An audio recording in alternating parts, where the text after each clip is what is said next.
That's a pretty distressing point you've just made, but it's reflected in what's happened in Australia just this week. The head of Australia's top intelligence agency, ASIO, Mike Burgess, who's the boss, said this week that people in Australian business, the bureaucracy and academia had pressured him to go easy on certain spies. Now, he didn't name which nation these spies came from, but you don't have to be an international expert to know he was referring to China. He also said that people who want to compromise on Australia's intelligence are compromising on our sovereignty and democracy. Now, Cleo, how active are Chinese spies in the region, and why would anyone want to cut them any slack? So, according to the 2017 National Intelligence Law in China, every Chinese company and every Chinese citizen must support the efforts of the Chinese intelligence organizations, and there are many of them, by law. And they will be rewarded if they do, and they will be punished if they don't.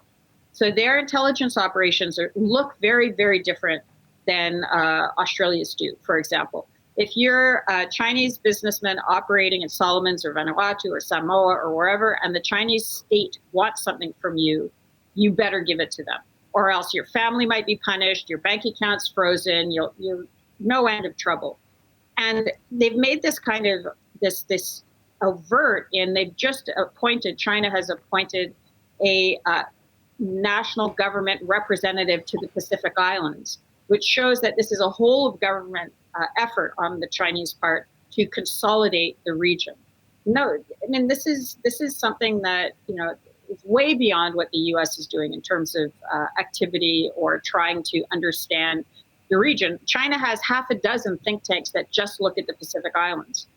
So it's not surprising that their intelligence operations are so successful and supported with huge amounts of money.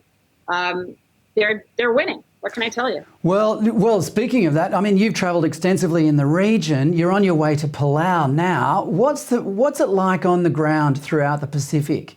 Is there much fear about what China's doing, or do they just see all this Chinese money pouring in and think, oh, well, it can't be that bad?